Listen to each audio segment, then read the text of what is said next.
जय हिंद भाई लोग, कैसा न हुआ? चला आशा करता नहीं जाके अच्छा होगा, ठीक न। आज के तारा इस वीडियो में माध, माध्यक और बहुलक के कंसेप्ट के हम पूर्ण रूप से ख़त्म करे के कोशिश करम, ठीक न। आ तू जो माध, माध्यक और बहुलक के जो अगर भारी समझत होबा तो ये वीडियो में हम तरह से वादा करता नहीं कि अब भारी तहरा नहीं लगी। ओके, एकदम बेसिक चीज़ की हम बतावे जाता नहीं। ओके, देखो माध हुए ई माध का होला तो देखो कौनो भी चीज़ के माध एक औसत भी कहल जाला, ठीक ना, एवरेज समझिया। तो ई जो होला कौनो मान ला कि आंकड़ा तोरा के दे देवे, जैसे मान ला कि 10 गो लड़का के दे देवे उम्र के माध निकाले खातिर, यानी औसत निकाले खातिर तक का करबो तो उस सब के उमरवा के जोड़ के आ जो गो लड़का होयन सा तो गो से भाग दे देबा ना तो उ तोहरा माध निकल जाई। ओके, आई होप समझ गए हो जा। जितना दीही आंकड़ा उस सब के जोड़ के जो गो होयन सा तो गो से भाग दे दे हम उ तोहरा माध निकल जाई। ओके, एगो सवाल जब बनाई तो तोहरा की कॉन्सेप्ट क्लियर करम। ओके, आब एगो सवाल देख तनी,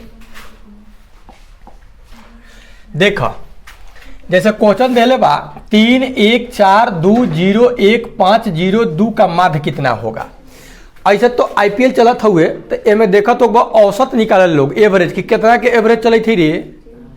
तो कितना के एवरेज चली थी तो कैसे निकाल रही। तो मान लो कि 120 रन मरले बा आ 12 गो ओवर भइल बा तो का कर लेके 12 से 120 में भाग दे देवले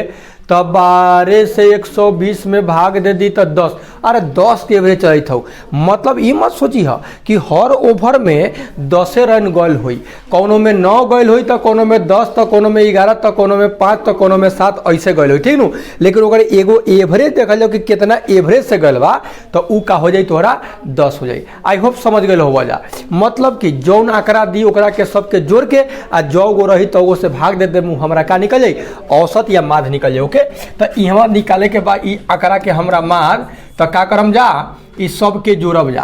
तो 3 + 1 + 4 + 2 + 0 + 1 + 5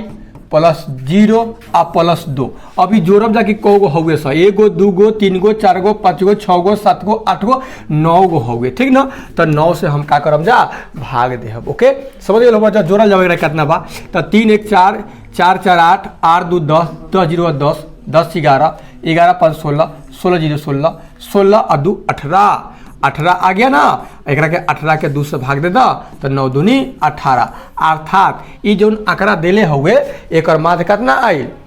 तहरा 2 आ गई। ओके, तो यही गति जब भी माध के औसत के बात पूछी नू तो सब के जोड़ के जोगो हो तो गो से का करे हम भाग दे दे माध निकल जाए। ओके, अब वही सवाल के घुमा के थोड़ा यहाँ प्रेजेंट कैले बा कि यदि x, अब x मतलब अज्ञात राशि हो गल, वो जगह पर कोनो संख्या हो सकत लख लेकिन वो देले उले नहीं खे, ठीक ना। x 3 4 और 5 का माध दे देले बा के 3 बा तो x के माध हमरा से कही तक निकालम कि कितना होई, ओकरा जगह पर माने कितना होई, ठीक नु। तो आब ओकरा के समझल जा, कुछो ना करम, जैसे अभी हम निकलनी है माध सबके जोड़नी है, जो लखा तो से भाग देनी वही काम करम। x + 3 + 4 आ +5 ई कगो हवे 1 2 3 4 गो, तो 4 से भाग दे हम जा। देख हम माध दे दिले बता जगह पर एकदम 3, ठीक नु। अब भाई x जौन हवे ई समझ ल कि अलुई बा, कथी बा अलुई, आ हई सब हवन सब प्याज, तो 3 गो प्याज 4 गो प्याज 5 गो प्याज कगो प्याज 9 गो प्याज, आ हई ई बाटे अलुई, तो का अलू या प्याज के सट के एक कर देबो, अलग ही ना रही तो अलग कर देनी, ठीक नु। आ बाटा हुए 4, एकरा नीचे कुछो ने बाटे तो 1 बा, का बा 1 बा, याद रखिए 1 रहले छुपर रहले लुकाल रहले चोर बा। 1 से 1 में करबो तो 100 होई, आ 9 से 1 में करबो तो 90 होई, गुना, अरे गुना करता नहीं जा। आ 4 से 3 में करबो तो कितना हो जाई, आहा हा बढ़िया से गुना करनी है, जोड़नी है वो 4 3 4 7 7 5 9, वाह वाह बाहरे बाहरे जोड़ुआ, अरे 12 होई मर्दावा, 12 हो गई।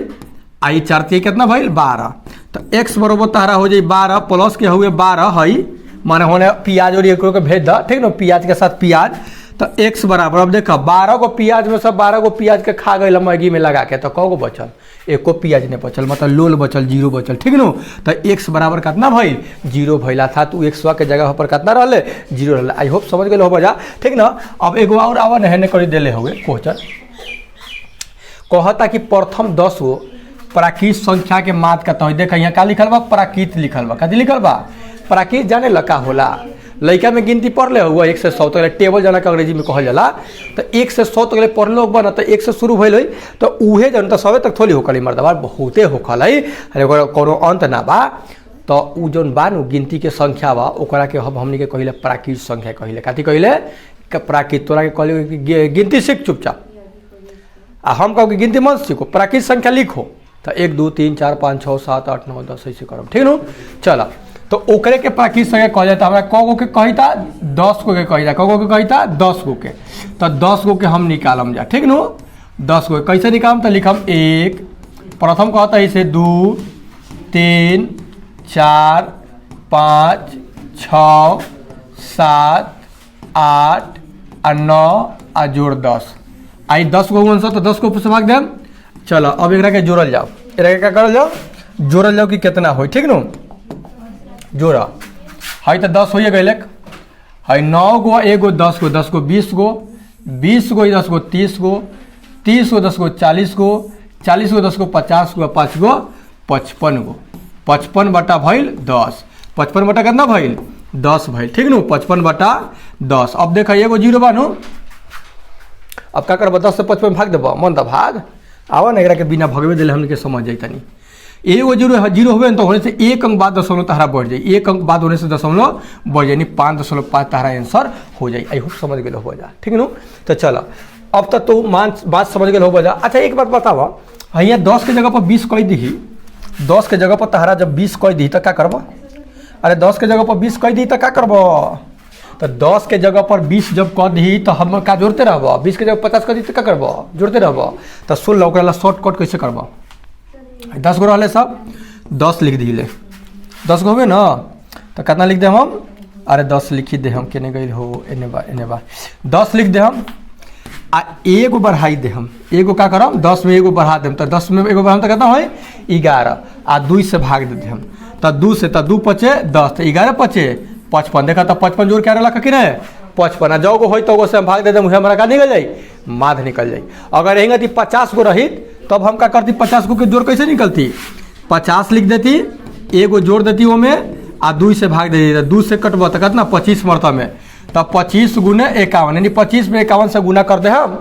आ जौन आई तहरा उहे का हो जाई, ओकर योग हो जाई, आ माध्य कही तो ओकरा बाद जो गो बात हो से भाग दे देम, समझ गेला। अब देखल जाओ, अब हम माध्य के कंसेप्ट क्लियर कर जाओ।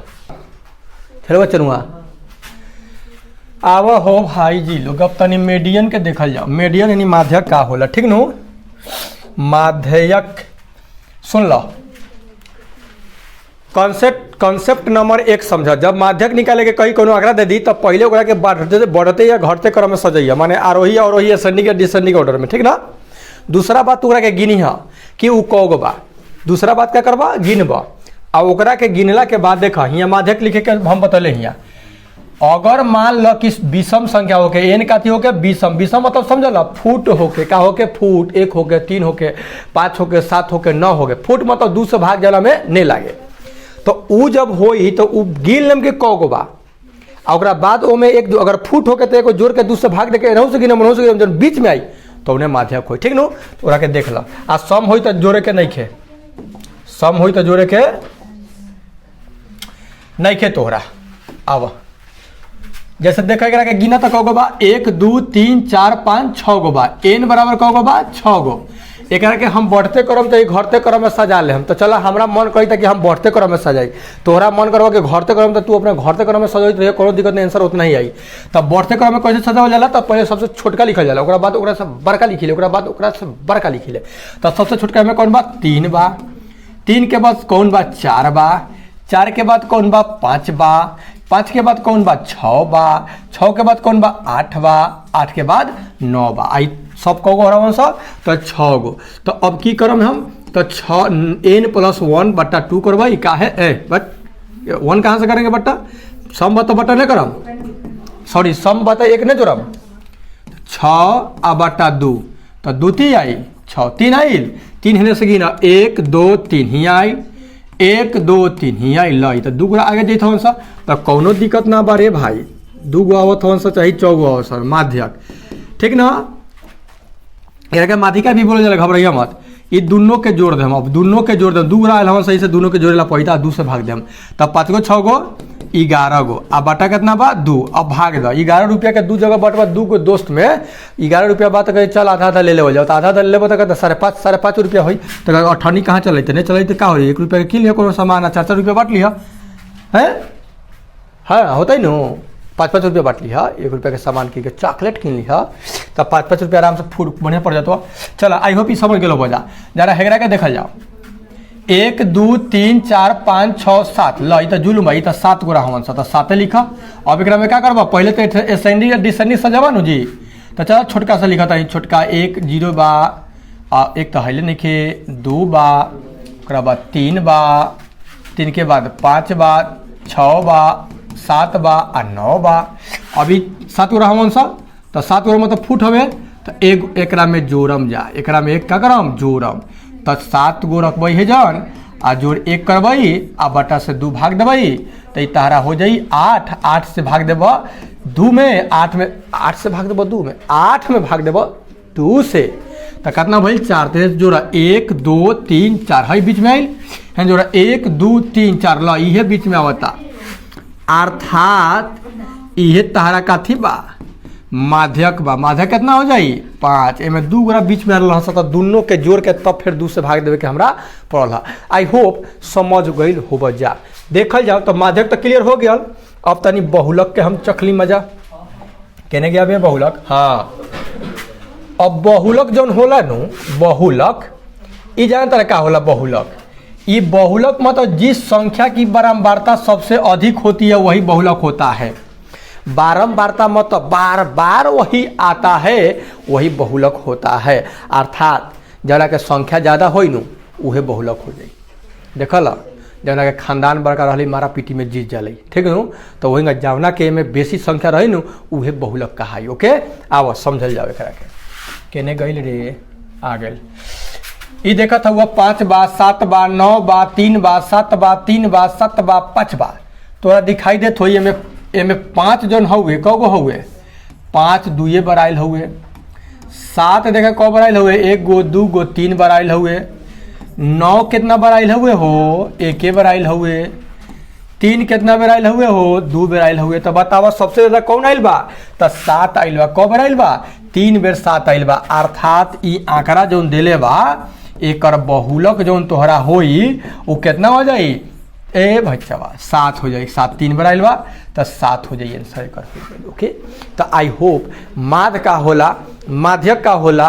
बहुलक का होला ई बतिया के तू ई वीडियोवा में शायद समझ गई होबा जा अगर समझ गई होबा जा तो डिस्क्रिप्शनवा बॉक्सों में जाके मतलब अच्छा मतलब कहिए कि हाँ हमको समझ में आ गया ठीक नु तो चलो मिलता नहीं नेक्स्ट वीडियो में तब तक ले द इजाजत take care and good bye अपन ध्यान रखा ओके।